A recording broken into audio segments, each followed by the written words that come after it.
अरब के रेगिस्तानों से दूर फारस ईरान के इस्फहान के पास एक गांव में सलमान अल फारसी रजसिनौन का जन्म हुआ।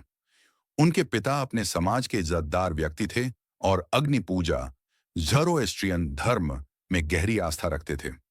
सलमान अपने पिता को बहुत प्यारे थे, इसीलिए उन्होंने उन्हें घर से बाहर कम जाने दिया। उनका काम मंदिर में पवित्र आग को जलाए रखना था, ताकि वह कभी बुझ न जाए। एक दिन पिता के खेतों की ओर जाते समय सलमान ने पास के एक गिरजाघर से ईसाइयों के गीत और प्रार्थना की आवाज सुनी।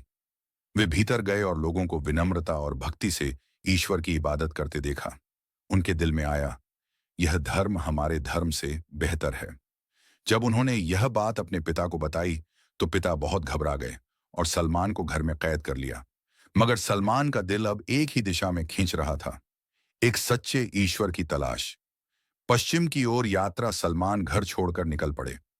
काफिलों के साथ सफर करते हुए वे सीरिया पहुंचे और वहां ईसाई पादरियों से धर्म की शिक्षा लेने लगे। पहला पादरी लालची और भ्रष्ट निकला। उसके बाद वे दूसरे, फिर तीसरे और फिर कई गुरुओं के पास गए। हर बार जब उनका गुरु मरने लगा तो वह उन्हें अगले नेक आदमी के पास भेज देता। आखिरकार एक बूढ़े साधु ने सलमान से कहा, बेटे, अब मेरे बाद इस धरती पर कोई ऐसा नहीं है जो मेरे जैसे सही रास्ते पर हो। लेकिन जल्द ही अरब की जमीन पर एक नबी आएंगे। वे इब्राहिम की सच्ची शरीयत को जिंदा करेंगे। वे तोहफा कबूल करेंगे मगर सदका नहीं खाएंगे। उनकी पीठ पर नबूवत की मुहर होगी। अगर तुम उन्हें पालो तो उनका अनुसरण करना। सलमान के दिल में उम्मीद की रोशनी जग गई। यही उनका लक्ष्य था। गुलामी और मदीना की ओर सलमान अरब की ओर जाने वाले एक काफिले में शामिल हुए, लेकिन रास्ते में उन पर धोखा हुआ और उन्हें गुलाम बनाकर बेच दिया गया। आखिरकार वे एक यहूदी मालिक के हाथों बिके और यथरिब, बाद में मदीना, ले जाए गए। यहीं उन्हें याद आया, नबी अरब की धरती पर आएंगे। नबी से मुलाकात मदीना में खबर फैली कि मोहम्मद नाम के शख्स नबी होने का दावा कर रहे हैं। शहर में चर्चा थी।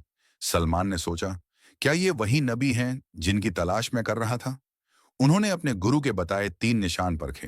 1, वे खाना लाए और कहा, यह सदका दान है, नबी ने नहीं खाया। 2, फिर वे खाना लाए और कहा, यह हदिया तोहफा है, नबी ने खाया और साथियों को भी खिलाया।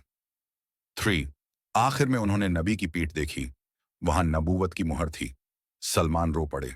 उनका दिल गवाही दे रहा था, यही वही नबी हैं। आजादी और भाईचारा। सलमान गुलामी से निकलना चाहते थे। उनके मालिक ने बहुत बड़ी शर्त रखी, 300 खजूर के पौधे लगाना और बहुत सारा सोना देना। सारे सहाबी साथी मदद को आगे आए। किसी ने पौधे दिए, किसी ने मेहनत की। नबी ने अपने हाथों से खजूर लगाए। अल्लाह की मदद से सोना भी मिल गया और सलमान आजाद हो गए। अब वे सिर्फ आजाद इंसान नहीं, बल्कि नबी के करीबी सहाबी बन गए। खंदक की लड़ाई जब मदीना पर कुरैश और उनके साथी कबीलों का हमला हुआ, सलमान ने कहा, फौरस में हम शहर की हिफाजत के लिए खंदक, गहरी खाई खोदते हैं। नबी ने यह मशवरा मान लिया। मुसलमानों ने मिलकर खंदक खोदी। दुश्मन हैरान रह गए और हार कर लौट गए। इस तरह सलमान की सूझबूझ इस्लाम की जीत का सबब बनी। सबक और शिक्षा। सलमान की जिंदगी हमें यह सिखाती है। 1, सच्चा तलाश करने वाला जरूर राह पाता है। 2, सच्चाई पाने के लिए कुर्बानी देनी पड़ती है। 3, इस्लाम हर कौम और तहजीब की कद्र करता है। 4, सब्र और मेहनत का फल हमेशा रोशनी होती है। निष्कर्ष, सलमान अल फारसी रजी ने अपनी जिंदगी इस्लाम की खिदमत में गुजारी। वे बाद में इराक के अल मदाइन शहर के गवर्नर बने, लेकिन हमेशा सादगी से रहे और अपनी लंबी तलाश को याद करते रहे। उनकी कहानी सिर्फ अतीत की दास्तान नहीं, बल्कि आज हमारे लिए सबकन है।